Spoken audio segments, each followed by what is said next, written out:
Good morning.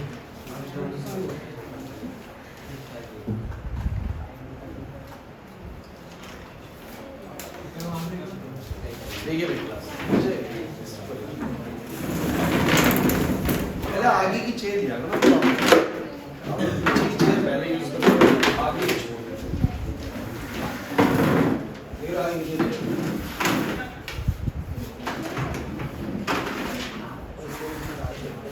उधर भी बना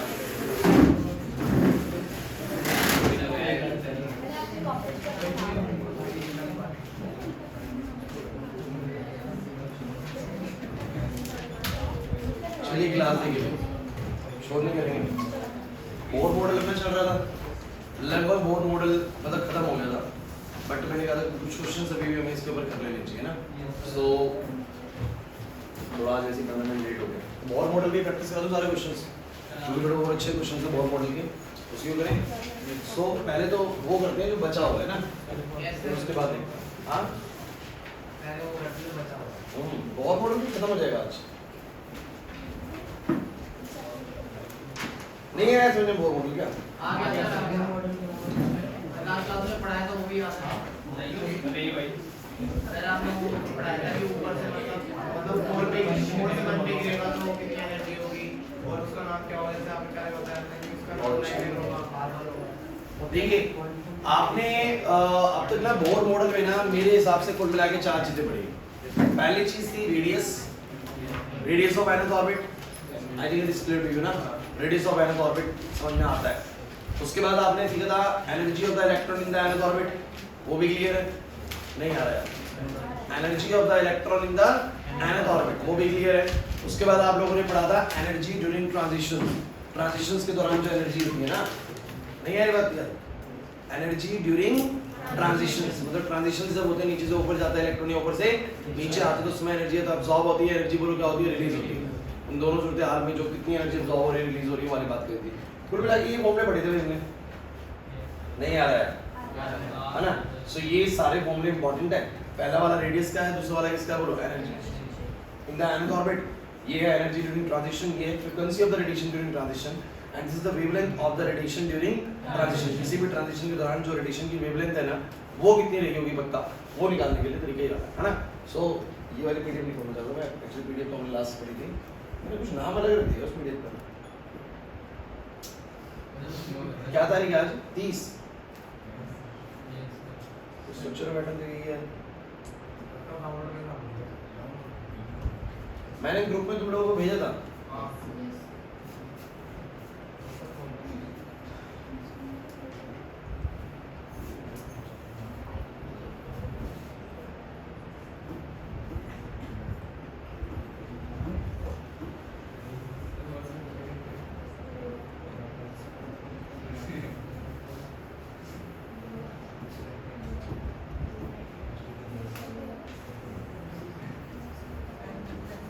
बोर्ड मॉडल के नाम से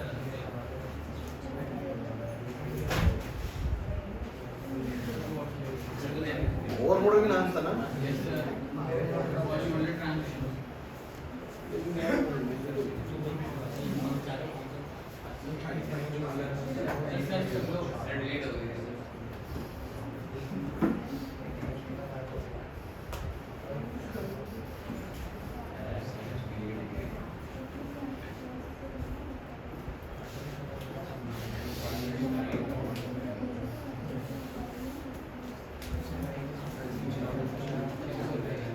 मिल तो रहा है लेकिन खुल नहीं किया।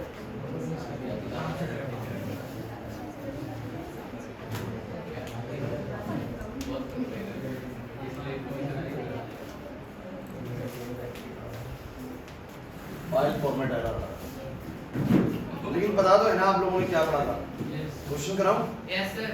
अच्छा मुझे ये बताइए, देखिए आप लोगों ने जो लास्ट क्लास बोर मॉडल पढ़ा उसमें मैंने तुम लोगों को ये बताया था कि अगर इलेक्ट्रॉन्स किसी भी अपर लेवल से लोअर लेवल पे गिरेगा तो रेडिएशन एमिट होगी, है ना। और वो जो रेडिएशन एमिट होगी वो जरूरी नहीं है कि विजिबल रेंज में हो। आप लोगों को पता है कि हमें सिर्फ और सिर्फ वही कलर्स या वही लाइट रेज नजर आती है जिनकी वेवलेंथ जो होती है 400 नैनोमीटर से 700 नैनोमीटर के बीच में होती है ना। इसके अलावा हमें कोई भी कलर नजर नहीं आता ना, कोई भी वेव नजर नहीं आती।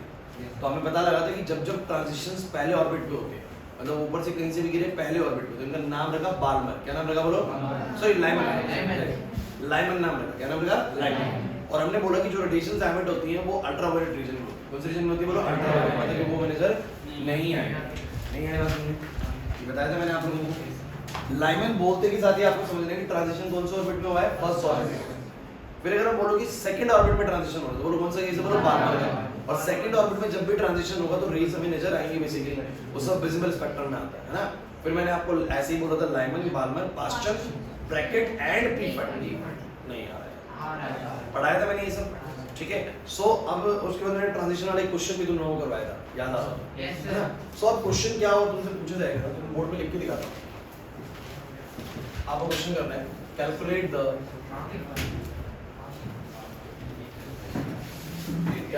the frequency of radiation released during the Lyman transition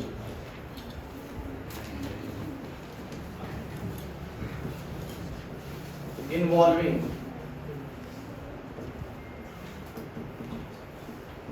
maximum wavelength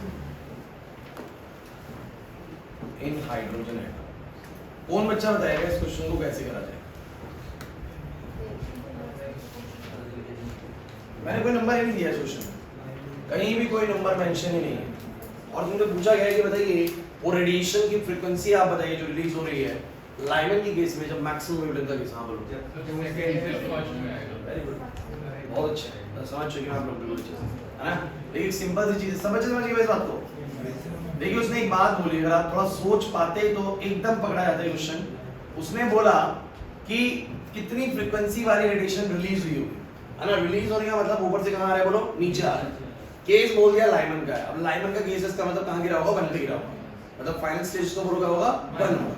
लेकिन कहां से आया होगा ये उसने जिक्र नहीं करा, और सिर्फ ये बोल दिया कि लाइमन का वो वाला केस है जिसमें मैक्सिमम वेवलेंथ निकली। लाइमन का वो वाला केस है जिसमें, अब आप लोग बच्चों मुझे एक बात बताओ छोटी सी ध्यान करके, कि मैक्सिमम वेवलेंथ लाइमन के केस में कब निकलेगी? अब इलेक्ट्रॉन्स तो लाइमन में दूसरे से भी आ सकते हैं, तीसरे से भी आ सकते हैं, चौथे से भी आ सकते हैं और इन्फिनिटी से भी आ सकते हैं। लेकिन क्या तुम लोगों को वाला फॉर्मूला याद है? E = में h म्यू और hc बाय में लैम्डा। मतलब कि जब एनर्जी ऑफ रेडिएशन ज्यादा होती है तो उसकी वेवलेंथ बोलो क्या होती है? कम। और जब एनर्जी ऑफ रेडिएशन कम होती है तो उसकी वेवलेंथ बोलो क्या होती है? ज्यादा। तो उसने बोला लाइमन का वो वाला केस जिसमें मैक्सिमम वेवलेंथ इन्वॉल्व। इसको वेवलेंथ निकालनी नहीं है, लेकिन उसने बोला लाइमन का वो वाला ट्रांजिशन जिसमें मैक्सिमम वेवलेंथ निकली हुई है। तो मुझे बताइए लाइमन के सारे ट्रांजिशन का कौन सा होगा बोलो? 2 से 1 वाला ट्रांजिशन होगा, 3 से 1 वाला भी, इन्फिनिटी से 1 वाला भी। आप मुझे बताइए सबसे ज्यादा वेवलेंथ लाइमन में कब निकलेगी?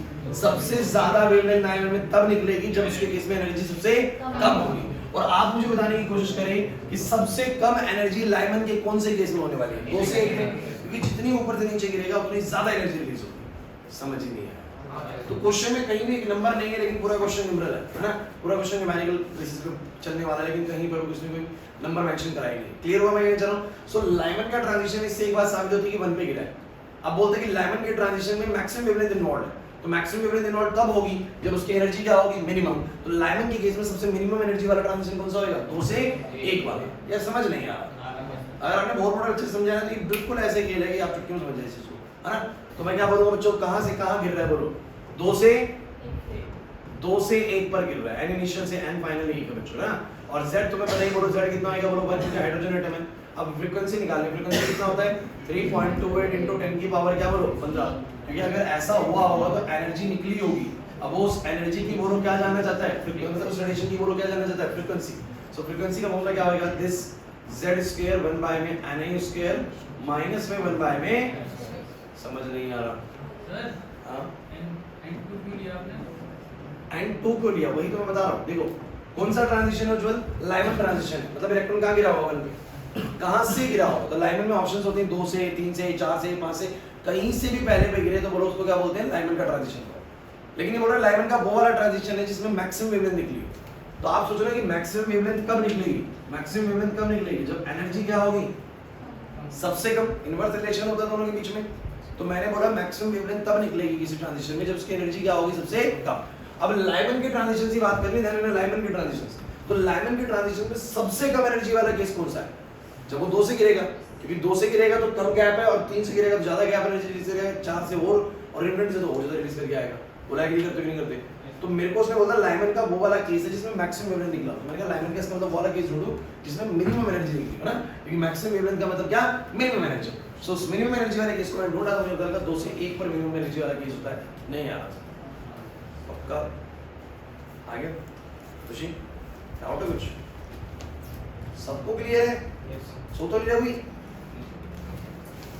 अब रात को टाइम से सो जाएगा। बोलो कितना आएगा? 2 का स्क्वायर 1 का स्क्वायर, बोलो कितना आएगा? ये 1/4 माइनस 1 माइनस में आएगा, लेकिन माइनस का मतलब जानते हो? नहीं यहाँ नहीं है, फ्रीक्वेंसी है ये रिलीज को इंडिकेट करती है। मतलब एनर्जी रिलीज हो रही है, एनर्जी क्या हो रही है? रिलीज हो रही है, इसका मतलब ये है। सो कितना आएगा? कर दिया?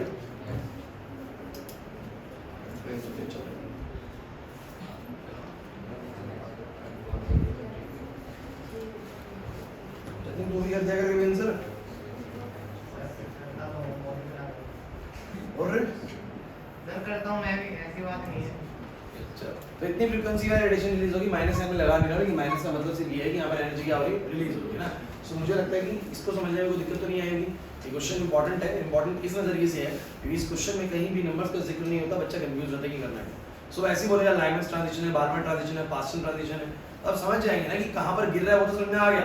अब कहाँ से गिर रहा है या तो वो बता देगा, और वो बता देना तो वो ऐसे ही बात करेगा, मैक्सिमम वेवलेंथ वाला केस, मिनिमम वेवलेंथ वाला केस। अच्छा अगर लाइमन का मिनिमम वेवलेंथ वाला केस है तो क्या करते हैं? लाइमन की मिनिमम वेवलेंथ मतलब क्या? Maximum energy. अब लाइमन की केस में मैक्सिमम एनर्जी कब निकलती है? जब वो इनफिनिटी से गिरता है। कहां से गिरता है ब्रो? इनफिनिटी से 1 लेता और यहां पर लेता 1/इनफिनिटी का स्क्वायर, और 1 में इनफिनिटी का स्क्वायर क्या होता है? 0 होता है। या एनीथिंग बाय इनफिनिटी इज 0 है ना? नहीं है बात है ना? तो सिंपल सी बात करनी है, ऐसे ही करना है। सो मेरे को नहीं लगता कोई खास ज्यादा दिक्कत वाली चीज है ना। अब तुम्हें 12th क्लास के क्वेश्चन आता है जो बोर्ड में आया हुआ है ना, बिल्कुल इसी से रिलेटेड ही 12th क्लास के बोर्ड में आया हुआ है बराबर। चलो देखो क्वेश्चन आपको ये क्वेश्चन करना है, what will be the ratio of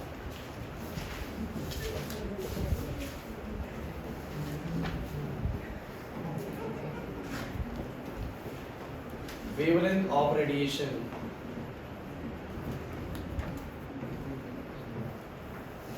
released during the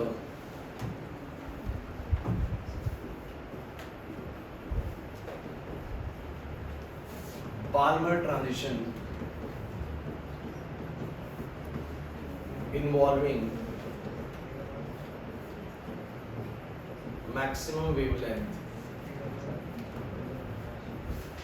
to the Lyman transition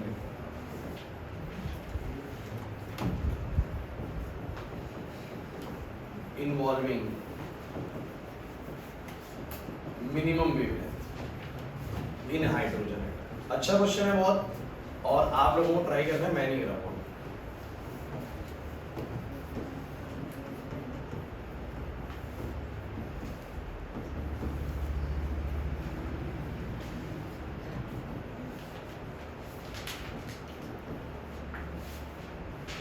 करो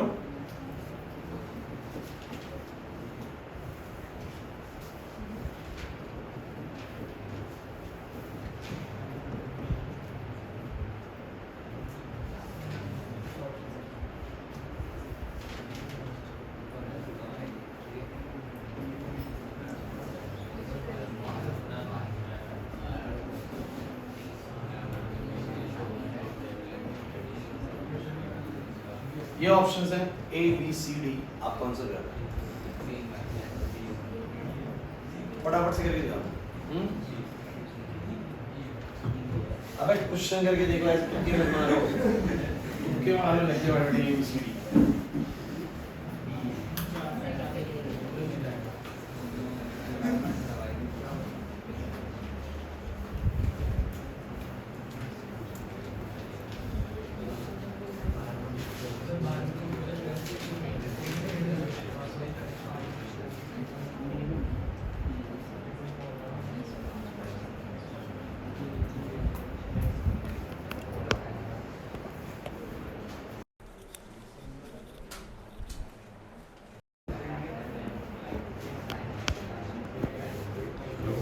हेलो,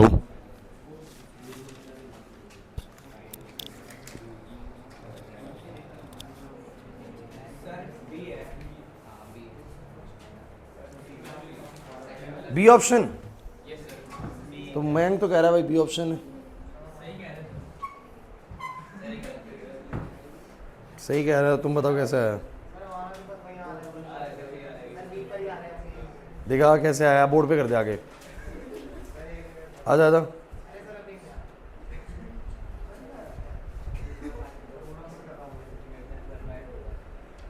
कौन बच्चा बोर्ड पे करेगा आगे, आ जाओ। आओ मिंक।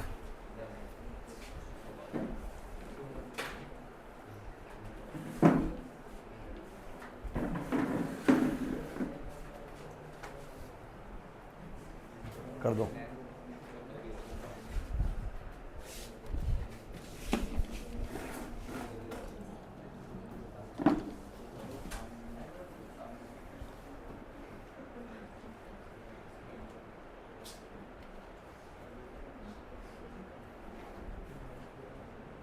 दो उंगली से, दो उंगली से उठ जाएगा जहां पर उठाना चाहोगे।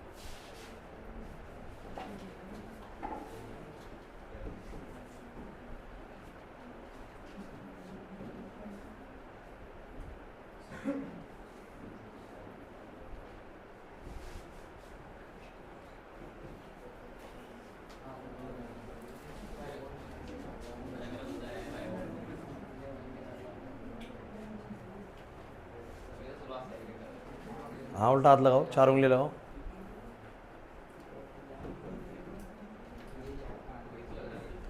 पेन को पीछे से पकड़ोगे ना थोड़ा सा तो टच नहीं होएगा बार बार हाथ। बी।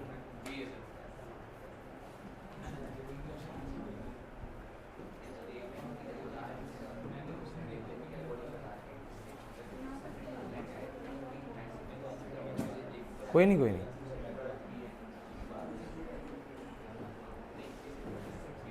तुम्हारी उंगलियां टच हो रही हैं उससे बार बार, तब ऐसा हो रहा है। दो, हाँ ऐसे।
सो 5/36 आ रहा है भाई अकॉर्डिंग टू मयंक। और कितने बच्चों के according 5/36 is right answer? Very good. इतने बच्चों के अकॉर्डिंग 5/36। Any other answer? इसके अलावा कोई और आंसर आ रहा हो किसी बच्चे का? 36/5 किसी का आ रहा हो? हैं? प्रिंस का 36/5 आ रहा है। और किसी का? 36/5। ये क्या फर्क है 35/5 में 36/5 में?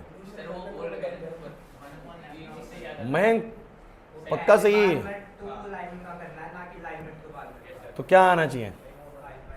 5/36 आना चाहिए। चलो अब मैं करके दिखाता हूँ, फिर ऑप्शन देखेंगे किसका सही है ना। सो गाइस देखिए क्वेश्चन बहुत अच्छा है, ये 12th क्लास बोर्ड में आता भी है और कई बार ये पूछा गया। मतलब ऐसा नहीं कि एक बार सीबीएसई ने पूछा हो, बहुत बार ये क्वेश्चन पूछा गया है। सो करना कैसे होता है, आप क्वेश्चन को थोड़ा ध्यान से समझने की कोशिश करिएगा। बड़े साफ शब्दों में बोला गया आपको रेशियो निकालना है। पहले क्वेश्चन समझो, रेशियो निकालना है किसका? बोलो, wavelength of the radiation release. जो वेवलेंथ निकली है ना, जो रेडिएशन निकली उसकी वेवलेंथ का। लेकिन बताए किस चीज का रेशियो? रेशियो में से दो चीजों का होता है ना। तो पहले बताया बाल्मर ट्रांजिशन के दौरान एक रेडिएशन निकली, उसकी वेवलेंथ कुछ ना कुछ होगी। और बाल्मर ट्रांजिशन का भी वो वाला केस है जिसमें कौन सी वेवलेंथ निकली है? बोलो मैक्सिमम वेवलेंथ। कौन सी? बोलो मैक्सिमम। तो इस केस में जो वेवलेंथ निकलेगी वो वाली वेवलेंथ। एंड टू द, इसका रेशियो किससे निकालना है? बोलो लाइमन ट्रांजिशन से इन्वॉल्विंग द मिनिमम वेवलेंथ। मतलब बड़ा सिंपल सा सवाल है। बाल्मर के केस में जो मैक्सिमम वेवलेंथ निकली होगी ना, उस वाली वेवलेंथ का रेशियो बताना है। लाइमन के केस में जो मिनिमम वेवलेंथ निकली होगी। नहीं आई बात समझ में? क्योंकि मुझे वेवलेंथ की रेशियो बतानी है। किसकी बतानी है बोलो? वेवलेंथ की। पढ़ के देखिए, रेशियो ऑफ द वेवलेंथ ना। सो बोला बाल्मर के केस में जो मैक्सिमम वेवलेंथ निकली है वो, और लाइमन के केस में जो मिनिमम वेवलेंथ निकली है वो, उन दोनों का बोलो क्या बता दो? रेशियो, है ना। तो बहुत अच्छा क्वेश्चन है आपकी में, मेरे को लगता नहीं स्कूल लेवल पे ही देंगे। स्कूल लेवल पे बहुत सिंपल क्वेश्चन देते हैं, रेडियस के, एनर्जी ड्यूरिंग ट्रांजिशन के, फ्रीक्वेंसी के, वेवलेंथ के। इस तरह के कॉम्प्लेक्स चीज़ नहीं देते। कॉम्प्लेक्स ऐसा कुछ है नहीं इसके अंदर, ठीक है ना, लेकिन देते नहीं है जनरली, मैंने देखा ही नहीं आज तक। तो मेरी बात सुन लीजिए कि पहला जो बाल्मर ट्रांजिशन हुआ है, मेरी पूरी बात सुनने की कोशिश करना बच्चों। जो बाल्मर ट्रांजिशन हुआ है, अब आप बताइए बाल्मर के ट्रांजिशंस में इलेक्ट्रॉन्स कहां पर आगे गिरते हैं? दो पर आगे गिरते हैं। कहां से आकर गिरते हैं? तो ऑब्वियस सी बात है, उसने बोला मैक्सिमम वेवलेंथ निकली बाल्मर में। बाल्मर में मैक्सिमम वेवलेंथ निकली। अब मैक्सिमम वेवलेंथ का मतलब क्या? Minimum energy. सो बाल्मर की मिनिमम एनर्जी कब निकलेगी? 3 से 2 पे। 3 से, तो मैं बोलूंगा बच्चों उसका जो इनिशियल है वो कितना होगा बोलो? 3, और फाइनल बोलो कितना होगा? 2। क्लियर है बाल्मर का? अरे नहीं समझे बात को संजीव? अब यहां पर मैं एक बार लाइमन को और देख लेता हूं। लाइमन का सीरीज का ट्रांजिशन है, एक बात तो पक्की है कि फाइनल तो एक पे ही होगा, इनिशियल कहां होगा? क्योंकि लाइमन का मिनिमम वेवलेंथ वाला केस है, मतलब मैक्सिमम एनर्जी वाला, और लाइमन का मैक्सिमम एनर्जी कब निकलेगा? जब वो इन्फिनिटी से आएगा। सीधी नहीं आ रही बात समझ में? मुश्किल है क्या ये चीज? बहुत आसान है। अब क्या करना था आप लोगों को वो समझिए। किसी भी ट्रांजिशन के दौरान वेवलेंथ कैसे निकलती है? अगर मैं बाल्मर के दौरान ट्रांजिशन वेवलेंथ निकालना चाहूं तो 1/m लैम्डा बी करके निकलेगी। अरे क्योंकि 1/m लैम्डा का फॉर्मूला क्या होता है? भूल गए क्या? अरे ये फॉर्मूला था कि नहीं? कुछ याद नहीं आ रहा था? ऐसे उसका भी था, बोलो उसका क्या था? लैम्डा लाइमन, और कितना आ जाएगा बोलो? 1.09 इंटू 10⁻7 z स्क्वायर, 1 में इसका n स्क्वायर माइनस में इसका n स्क्वायर। बोला है कि नहीं? अब देखिए यहाँ पर एक जो मिस्टेक सबसे ज़्यादा होती है वो सब बच्चों ने कर भी दी है ना। मेजॉरिटी ऑफ द स्टूडेंट्स ने आई थिंक वो मिस्टेक कर दी है, मुझे जितना लग रहा है, बाकी करके देखते हैं। So this is 1/λ Balmer and this is 1/λ Lyman, क्योंकि फॉर्मूला ही 1/λ करके 1/λ करके। अच्छा, मैंने उनसे पूछा क्या था? मैंने पूछा था बाल्मर की वेवलेंथ का रेशियो लाइमन से। यहाँ पर देखो खुशी, इंपॉर्टेंट चीज़ है, बाल्मर की वेवलेंथ का रेशियो किससे पूछा था मैंने? लाइमन से। Means what we have to find lambda B upon में lambda L. Is this fine? मेरे को ये निकालना लैम्डा बी अपॉन में लैम्डा एल। तो भैया बात ऐसी है कि या तो इनको रेसिप्रोकेट करके लिख दो, और रेसिप्रोकेट करके नहीं लिखना तो एक सिंपल सी बात है, आप दोनों को डिवाइड करिए। लेकिन अगर तुमने 1/λ बी ऊपर रखा और 1/λ बी नीचे, लैम्डा एल नीचे रखा, ऐसे डिवाइड करा, तो प्रॉब्लम ये कि लैम्डा एल ऊपर आएगा और लैम्डा बी, तो बनेगा lambda L to the lambda B. क्या बनेगा? तो या तो जो आंसर आए बाद में उसको रेसिप्रोकेट करके लिख दो, तो lambda B to the lambda L की रेशियो आ जाएगी। या तो ये वाला काम कर लो, या सीधा ही क्या काम कर सकते हो बोलो? सीधा ही क्या काम कर सकते हो? नहीं आ रही बात समझ में अक्षरा, है ना? सीधा ही क्या कर सकते हो? क्या आप बोलो कि 1/λ को मैं पहले रख देता हूं और 1/λ बी को बाद में, तो लैम्डा बी ऊपर जाएगा तो रेशियो बन के आएगा lambda B to the lambda L. बोलो जो मुझे चाहिए। अरे नहीं आया समझ में, क्योंकि यहां पर देखो भैया, अगर फ्रीक्वेंसीज की रेशियो पूछी होती ना तो कोई प्रॉब्लम नहीं थी। फ्रीक्वेंसी का सीधा फॉर्मूला बनता है, सामने आता है frequency in the case of Balmer, यहां पर आता है frequency in the case of Lyman, सीधा रेशियो बनाता है frequency in the case of Balmer और टू द लाइमन। लेकिन यहां पर आपको पता है फॉर्मूले में 1/λ है, फॉर्मूले में बोलो क्या है? 1/λ। तो अगर मैं बाल्मर की पहले रखूंगा ऊपर और लाइमन की नीचे रखूंगा तो वो रेसिप्रोकेट करके वैल्यू क्या आएगी? Lambda L to the lambda B आएगी। बट क्वेश्चन क्या है बोलो? ध्यान रखना, रेशियो हमेशा वो बताता है पहले किसकी? टू द किसकी। बोला है ना पहले बाल्मर टू द मतलब जो उसके नीचे आएगा। नहीं आया बच्चों समझ में? So we have to find the ratio of the lambda B to the lambda L ना, बाल्मर टू द लाइमन का रेशियो बताना है। अरे समझ नहीं आ रहा है ना? सो उसके लिए क्या करना है? उसके लिए या तो डिवाइड ऐसे करो, या मान लो मैं कह रहा हूं यार जैसे मर्जी डिवाइड कर दो, आदर्श जैसे मर्जी डिवाइड कर दो, आपका जो भी रेशियो है देख लीजिएगा, lambda B to the lambda L है, ठीक है, और lambda L to the lambda B आया तो उसको रेसिप्रोकेट कर दो। नहीं आया बस में? सो गाइस करना क्या है, मैंने तो ऐसे ही करा सीधा। सो बोलो कितना आएगा? 1.09। मैं सॉल्व नहीं करूंगा यहाँ पर क्योंकि रेशियो में चीजें कट जाती हैं, सॉल्व क्यों करें ना। सो बोलो इसकी वैल्यू रख देते हैं भाई, एन इनिशियल बोलो कितना? इन्फिनिटी। लाइमन की केस में बोलो क्या आएगा? इन्फिनिटी।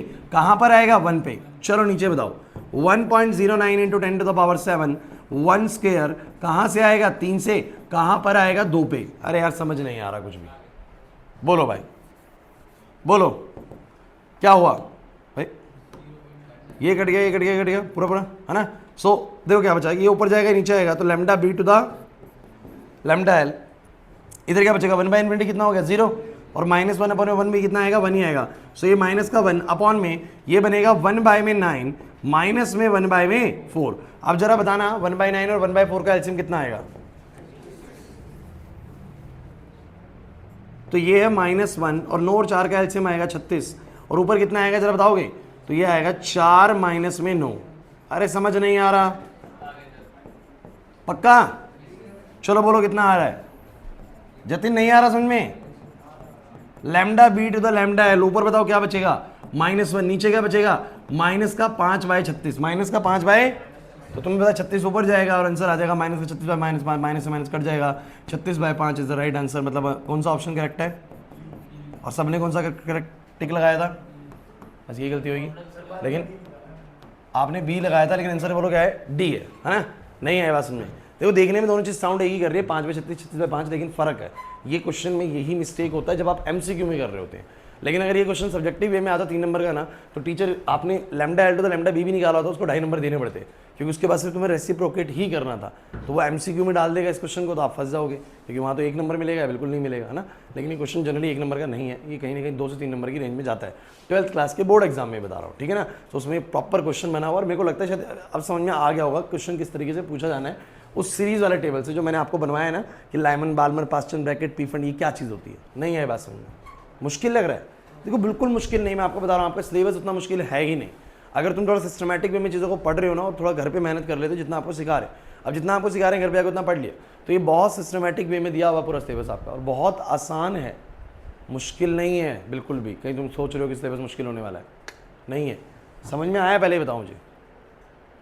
आदर्श एक और क्वेश्चन ट्राई करेंगे, इसी तरह का करोगे या अगला करोगे? एक इसी तरह का बोलूं? चलो लिखो, क्वेश्चन लिखो।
जल्दी करें।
फोर इज टू 1,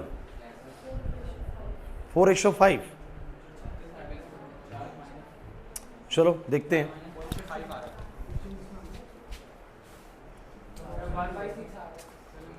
देखते हैं, करो करो।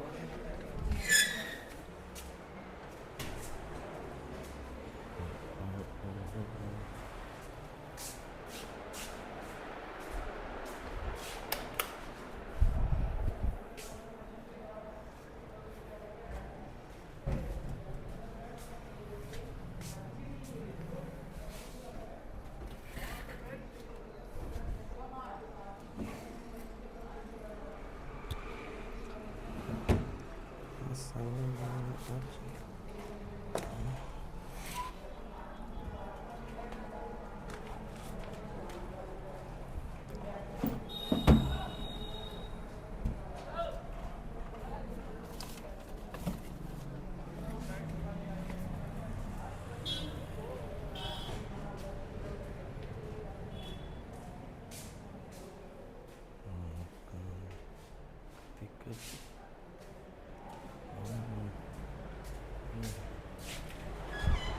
अपने टाइम बता दिया था भैया? बता दिया था यार मैंने, वो कह रहे थे आएगा। है वो वैसे कल भी मुझे काफी इंटरेस्टेड लग रहा था पढ़ने में। हैं मतलब बेसिक चीजें बता रहा था उसको, तो उसको पाई की वैल्यू नहीं पता। सच में?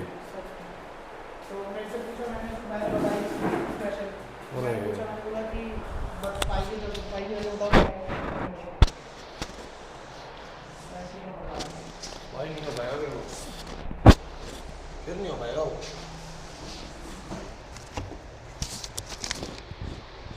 यार देखिए सुबह 8 बजे गर्मी दिख रहा है बाहर, सुबह 8 बजे बुलाया मैंने बच्चे। कितना टेम्परेचर है?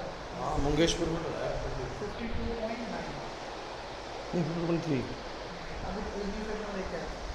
और अभी तो ऐसे कहते हैं कि ह्यूमन बीइंग 57 पे सर्वाइव नहीं कर सकते। ठीक है, तो अगले साल जो है 57 इस हिसाब से लगा 3 डिग्री बढ़ रहा है खाली। पेड़ भी लगा है। आपको देखिए, आपको देखिए ये 9 जो आया कल, ये एक्चुअल आया या रियल फील आया? ये दिल्ली में किसी एक जगह पे टेम्परेचर एक्चुअल टेम्परेचर तो नहीं है। जो कल जा चुका है उसका तो इतना का टेम्परेचर हो रहा है। कल तो शाम को दिल्ली थोड़ा बहुत आंधी आने चली थी तो थोड़ा सा रिलैक्स था, लेकिन आज फिर भी आ गया। बहुत सारे सही में। जैसे लेकिन जगह होनी चाहिए ना, जगह। जगह नहीं एग्जैक्टली पता है, जैसे यहाँ से जाते हैं ना, जैसे ही अगर से वाला कट पार करते हैं कितनी इज्जत महसूस होती है। वो सिर्फ पेड़ वजह से बहुत इम्पैक्ट पड़ता है। बहुत इम्पैक्ट पड़ता है, वो ऑब्वियस सी बात है। और अपने यहाँ तो कुछ वो भी नहीं है कि जैसे कुछ सिंपल सा लगा लेना, कार्बन डाइऑक्साइड बहुत बेसिक चीज़ है ना, कार्बन डाइऑक्साइड हीट ट्रैप करती है। अब वो अगर वहीं पर अगर प्लांट्स हो, पेड़ पौधे हो, तो वो वहाँ पर रहेगी नहीं गैस। पेड़ ना हो वहीं पर गर्मी प्लस नहीं थोड़ा सा ये भी रहता है, पेड़ में होता है तो देखो धूप तो आएगी नहीं, वो तो धूप नहीं आ रही। प्लस ट्रांसपिरेशन करते हैं तो थोड़ा सा ह्यूमिडिटी रहती है, तो धूप लग रहती है।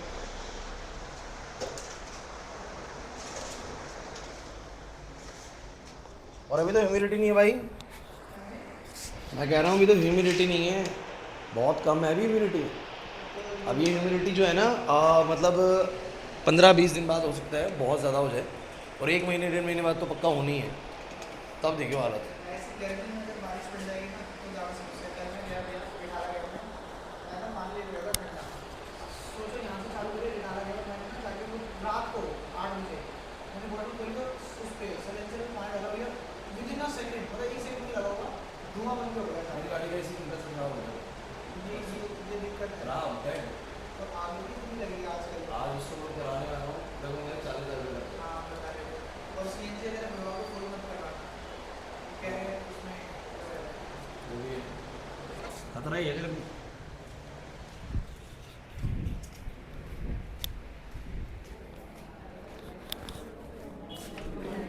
ओए बातें करने लग रहे हो, क्वेश्चन नहीं करा? हो गया? 4:5 बता रहे हैं मेरे बच्चे, समझने की कोशिश करते हैं। पहला बोलो क्या बोला मैंने इस बार ना, फ्रीक्वेंसी की रेशियो पूछी थी, किसकी बोलो? मतलब रेडिएशन रिलीज हो रही थी यार, रेडिएशन के बाद 3 चीजें हैं, एनर्जी, फ्रीक्वेंसी और वेवलेंथ। मैं किसी की भी रेशियो पूछ सकता हूँ, किसी के बारे में बात कर सकता हूँ ना।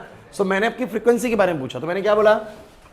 रेशियो बताइए frequency of radiation release during the past and transition, during the पीछे और उसी ध्यान दो, Paschen transition involving the minimum wavelength. अब पास्टन का ट्रांजिशन है तो मुझे बस ये बताओ पहले तो, पास्टन का ट्रांजिशन कहां पर आगे गिरता है? 3 पे। सो फाइनल स्टेज बोलो क्या होती है? 3। चलो इनिशियल स्टेज बताओ भाई, लेकिन क्योंकि पास्टन का है और मिनिमम वेवलेंथ, तो मिनिमम वेवलेंथ से मैक्सिमम एनर्जी वाला केस है ना। सो मैक्सिमम एनर्जी पास्टन में कब निकलेगी? जब इन्फिनिटी से आएगा। अरे बड़े से बड़ा ट्रांजिशन किसी का भी इन्फिनिटी से हो सकता है, आदर्श नहीं आ रही बात समझ में, है ना। उसके बाद मैंने बोला बच्चों क्या, बाल्मर का। सो बाल्मर में आप लोगों को पता है कि फाइनल तो होना है 2 पे, लेकिन इनिशियल कहाँ से आएगा वो डिपेंड करता है। सो मैक्सिमम वेवलेंथ मतलब मिनिमम एनर्जी, और मिनिमम एनर्जी किसमें? 3 से 2 पे। अब समझ में आ गया? स्वास्थ्य को नहीं आ रहा। अब मुझे बताओ इस केस में जो फ्रीक्वेंसी होगी, frequency in the case of Paschen which is equal to 3.28 into में 1 में ni स्क्वायर माइनस में 1 में, क्या मैं सही कर रहा हूं? और in the case of Balmer is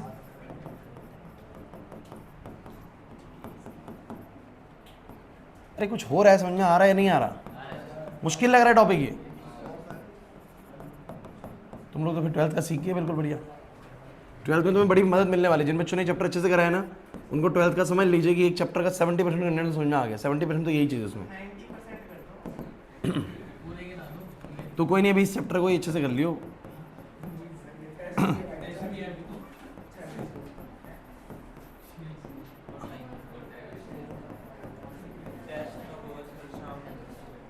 तो। बताओ भाई, ये 0 हो गया, ये हो गया माइनस का 1/9, ये कितना हो गया 9 चौक 36।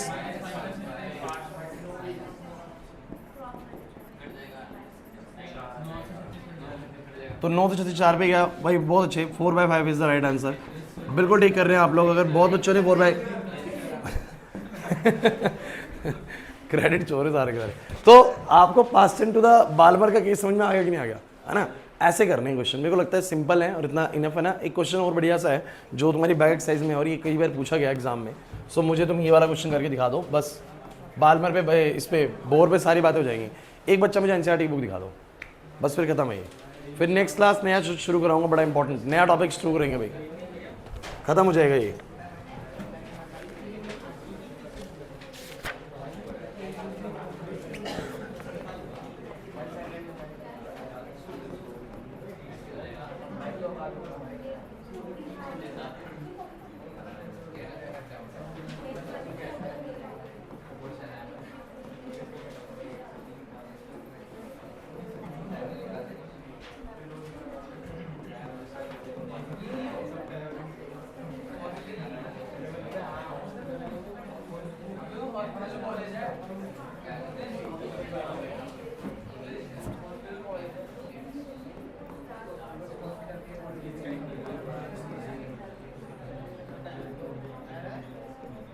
मैं ये क्वेश्चन तुम लोगों को पहले करा चुका हूँ वैसे, मतलब अब थोड़ा सा एडवांस कर दिया बस। ये मतलब चीज़ वही है, बिल्कुल सेम क्वेश्चन करा चुका हूँ तुम्हें, बस उसमें कुछ और पूछा था, अब मैं कुछ और पूछूंगा। ए क्वेश्चन करो।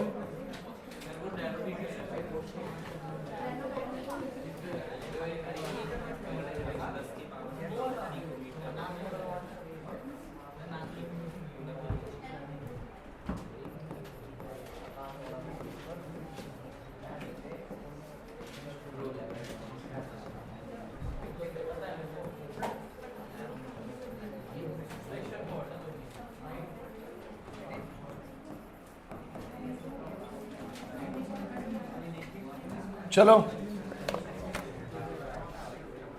ए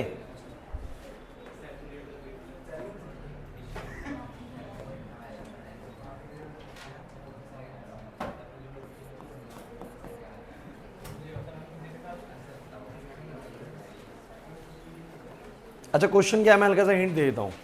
उसने ये बोला है कि आपको ना वेवलेंथ बतानी है for the emission transition. Emission का मतलब होता है जब रेडिएशन रिलीज हो रही हो, एमिट हो रही हो ना। एब्जॉर्प्शन ट्रांजिशन का मतलब होता है एनर्जी एब्जॉर्ब हुई है ना अक्षत। यहाँ पर ध्यान दो, वेवलेंथ रिलीज हो रहा है। अब ये क्या बोल रहा है, फोकस करिएगा। इसने बताया नहीं कहाँ से कहाँ गिरा, ये नहीं बताया। इसने बस ये बोला कि पहले वो जिस ऑर्बिट में था उस ऑर्बिट का रेडियस इतना था, और बाद में जिस ऑर्बिट में गया उस ऑर्बिट का रेडियस इतना था।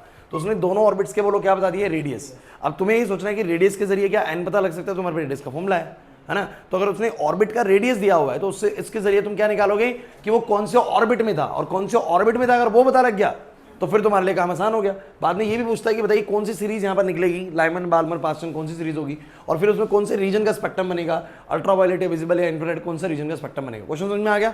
अब तुम लोगों को अगर दिक्कत लगे नैनोमीटर पिकोमीटर में, तो मैं आपको एक बात बताता हूँ। 1 पिकोमीटर का मतलब होता है 10 की पावर -12 मीटर, और 1 नैनोमीटर का मतलब होता है 10 की पावर -9 मीटर। और अगर आप थोड़ा सा ध्यान से देखिए ना क्लास, अच्छा ये बताओ ये नंबर बड़ा है नैनोमीटर या पिकोमीटर, ये बताओ।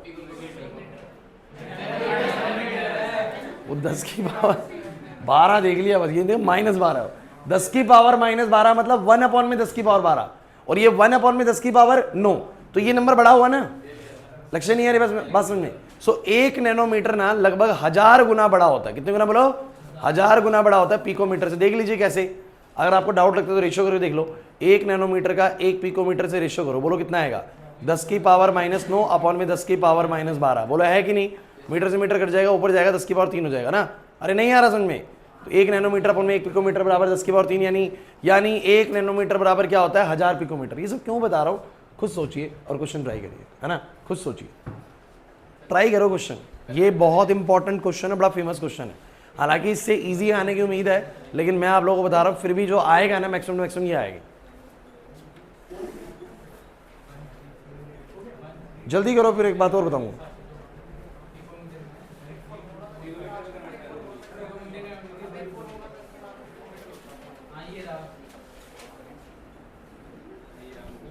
आप लोगों को अटेंडेंस रजिस्टर दिख रहे हैं? यहाँ पर नहीं है, मिल नहीं रहा अटेंडेंस रजिस्टर।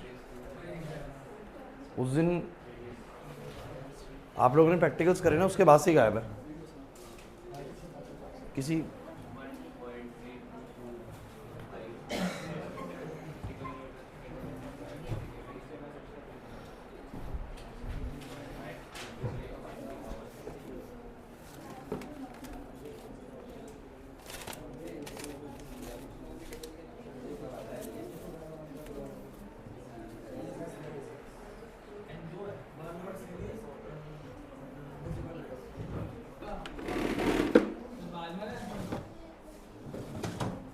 वो तुम सोचो,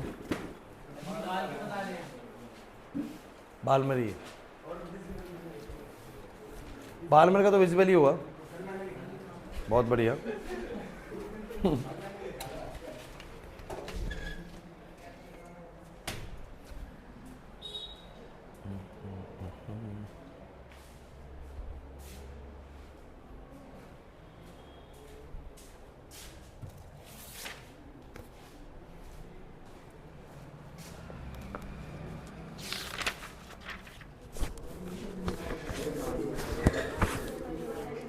नहीं आ रहा सर सुन में?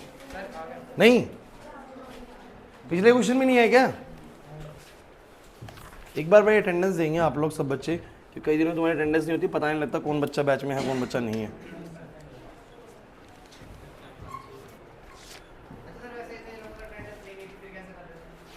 नहीं तो रजिस्टर में नाम तो आ जाए एटलीस्ट। कई बार होता है कि नाम ही आ रखा होता है रजिस्टर में, दिक्कत रहती है फिर। 11th physics chemistry. हाँ भाई, अक्षत अटेंडेंस बोल देंगे सब बच्चे भाई।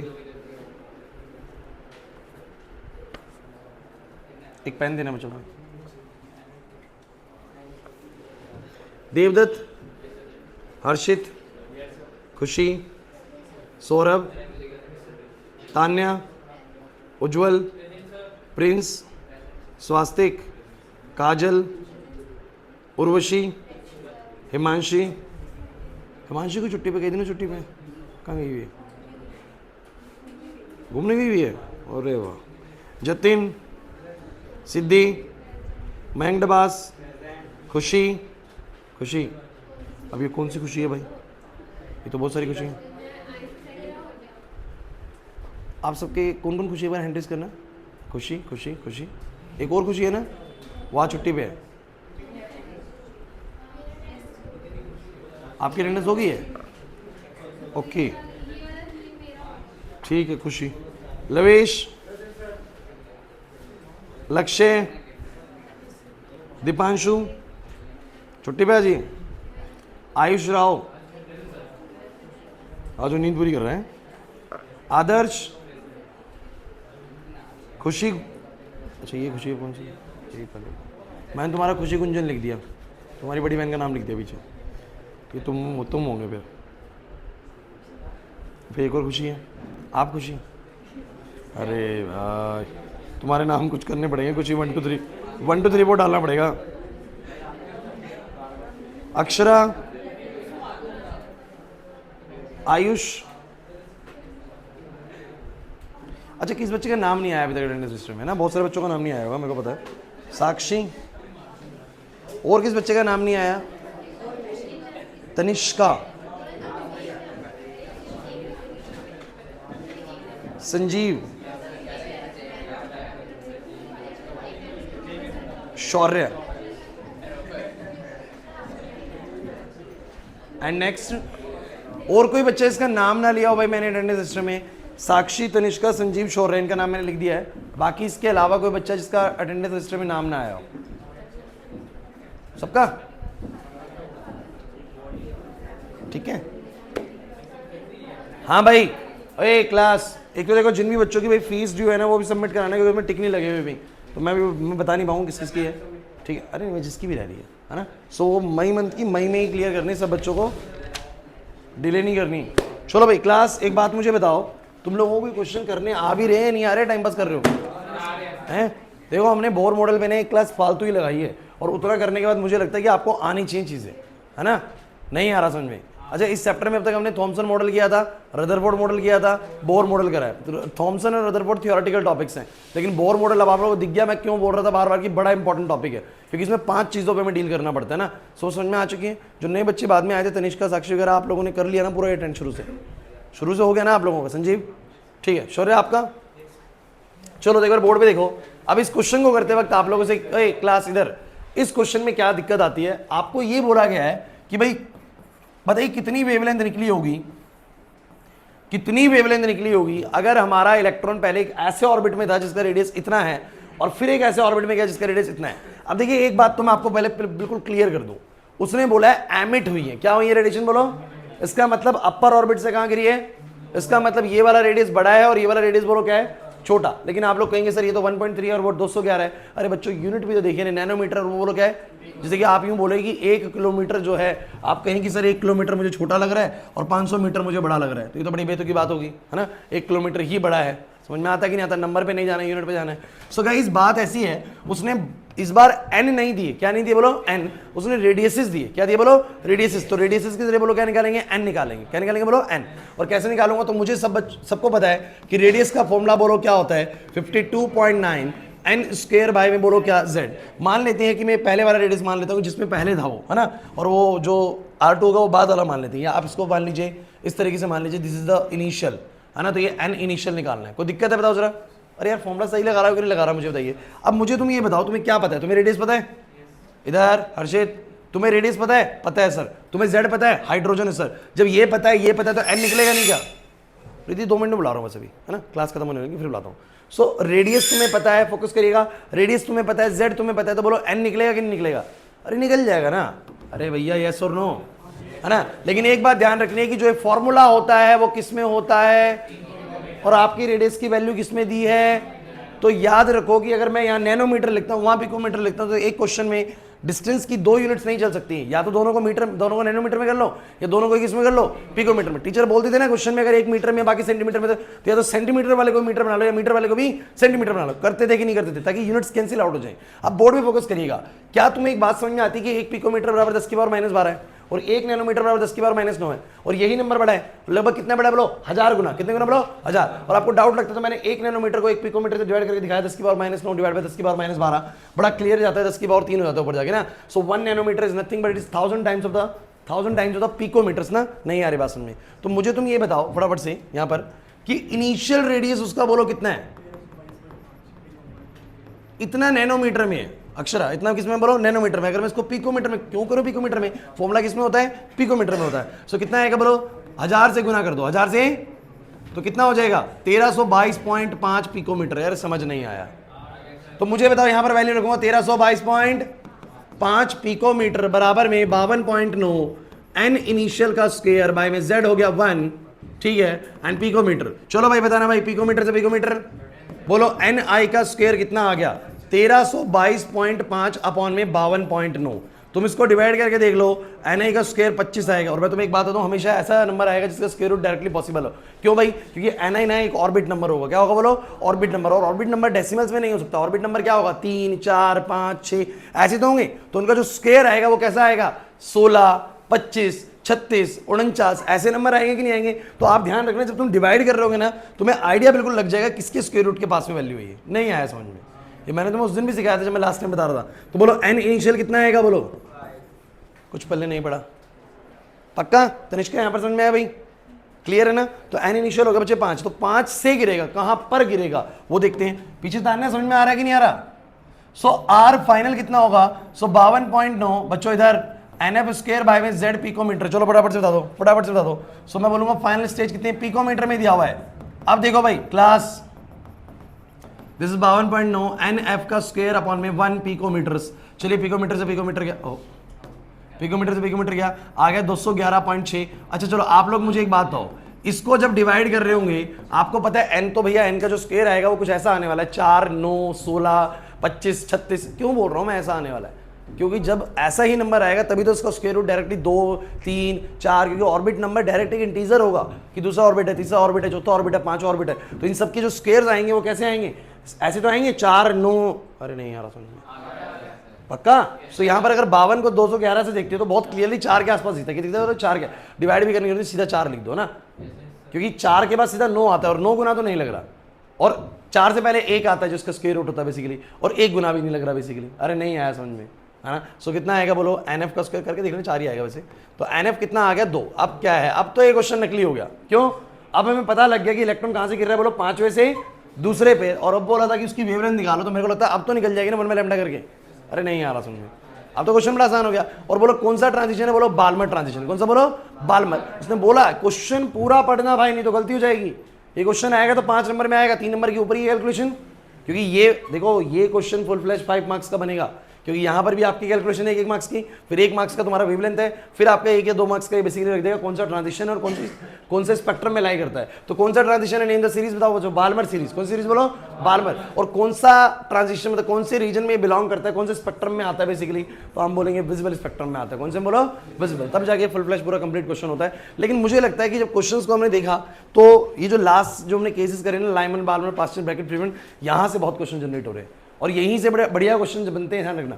तो ये कर पाओगे नहीं कर पाओगे, जितना ही मैंने तुम्हें आज कराया ये तुम्हें समझ में आया कि नहीं आया?